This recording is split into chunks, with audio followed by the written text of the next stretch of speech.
12th class के बाद nursing field में 3 कोर्स काफ़ी पॉपुलर है, एएनएम, जीएनएम और बीएससी नर्सिंग। अब इन तीनों में से कौन सा कोर्स बेहतर है, किसमें ज़्यादा जॉब अपॉर्चुनिटीज़ है और किसे करने के बाद ज़्यादा वेतन मिलेगा, ये जानना आपके लिए बहुत ज़रूरी है।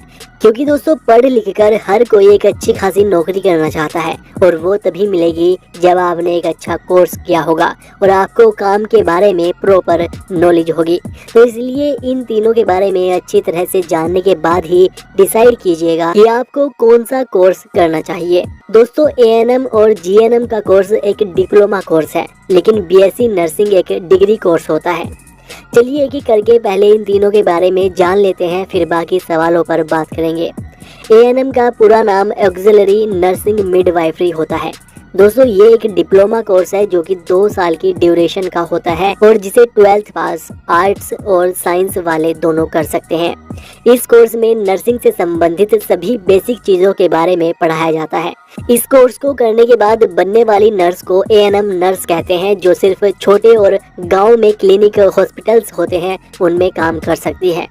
जीएनएम का पूरा नाम जनरल नर्सिंग मिडवाइफरी होता है। यह 3 साल का कोर्स है जिसमें 6 महीने की इंटर्नशिप होती है। जीएनएम को करने के लिए 12th में फिजिक्स, केमिस्ट्री और बायोलॉजी होना जरूरी है, तभी इस कोर्स में एडमिशन लिया जा सकता है। जीएनएम में एएनएम कोर्स से ज़्यादा सिलेबस होता है। जीएनएम में पढ़ाई के साथ साथ प्रैक्टिकल भी ज़्यादा सिखाया जाता है और यही कारण होता है कि ज़्यादातर बड़े बड़े हॉस्पिटल्स में जीएनएम नर्स ही देखने को मिलती है, उन्हें ही ज़्यादा प्रेफरेंस किया जाता है। बीएससी नर्सिंग का पूरा नाम bachelor of science in nursing होता है। एएनएम और जीएनएम में जो सभी कुछ पढ़ाया जाता है उससे भी ज़्यादा बीएससी नर्सिंग का सिलेबस होता है। और दोस्तों एएनएम कोर्स को हिंदी वाले भी आसानी से कर सकते हैं, लेकिन जीएनएम और बीएससी नर्सिंग के लिए इंग्लिश आनी जरूरी है, क्योंकि इन दोनों में सिलेबस इंग्लिश में ही होता है। अब जान लेते हैं कि आखिर इन तीनों की फीस कितनी होती है। दोस्तों जैसे एएनएम कोर्स इन तीनों में सबसे कम ड्यूरेशन का है तो उसकी फीस कम होती है, जीएनएम की उससे ज़्यादा और बीएससी नर्सिंग की सबसे ज़्यादा फीस लगती है।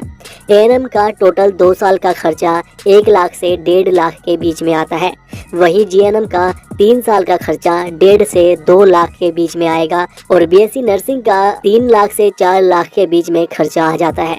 अगर किसी अच्छे प्राइवेट से आप इन कोर्स को करते हैं तो लगभग इतना ही खर्चा आपका आएगा। अब बात करें इनके कार्यों की, तो दोस्तों कार्य तो लगभग इन तीनों के सेम ही होते हैं। एएनएम कोर्स का मकसद सिर्फ नर्सिंग से संबंधित छोटे मोटे काम सिखाकर नर्स बनाना होता है, जिससे कि वह डॉक्टर्स की हेल्प कर सके और छोटे मोटे काम जो हॉस्पिटल्स में होते हैं उन्हें देख सके। लेकिन जीएनएम और बीएससी नर्सिंग में ऐसा नहीं होता। इसमें एक नर्स के सभी काम सिखाए जाते हैं, जिससे कि बड़े बड़े हॉस्पिटल्स में बड़े बड़े डॉक्टर्स के पास रहकर नर्स काम कर सके। हॉस्पिटल्स में मरीजों की देखभाल से संबंधित सभी तरह के काम वे देख सके। एक तरह से देखा जाए तो जीएनएम और बीएससी नर्सिंग वालों को बड़े बड़े हॉस्पिटल्स में एएनएम से ज़्यादा प्रेफरेंस दी जाती है, इन्हें ज़्यादा पसंद किया जाता है। और वैसे दोस्तों इन तीनों के लिए नौकरी की कोई कमी नहीं है, नर्स को कोई ना कोई नौकरी किसी न किसी हॉस्पिटल्स में मिल ही जाती है।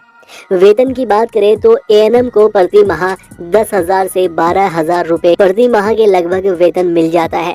वहीं जीएनएम और बीएससी नर्सिंग वालों को शुरुआत में 15 से 20,000 रुपए के लगभग तक की नौकरी मिल जाती है।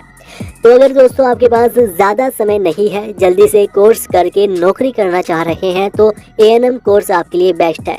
लेकिन वहीं अगर आपके पास 3 से 4 साल का समय है तो जीएनएम या बीएससी नर्सिंग आपके लिए बेस्ट रहेगा, क्योंकि जीएनएम और बीएससी नर्सिंग के बाद आगे कैरियर में आपके लिए बहुत ऑप्शंस खुल जाते हैं। इसके बाद अगर सरकारी नौकरी के लिए भी अप्लाई करेंगे तो उनमें भी जीएनएम और बीएससी नर्सिंग वालों को प्राथमिकता दी जाती है। बाकी दोस्तों जो आपको अच्छा लगे वो कोर्स कीजिएगा और हमें नीचे कमेंट करके ज़रूर बताइएगा कि आप किस कोर्स को कर रहे हैं या करने वाले हैं। बाकी वीडियो को लाइक और शेयर कीजिएगा और ऐसी ही और वीडियोस के लिए चैनल को सब्सक्राइब करके बेल आइकन दबा लीजिएगा।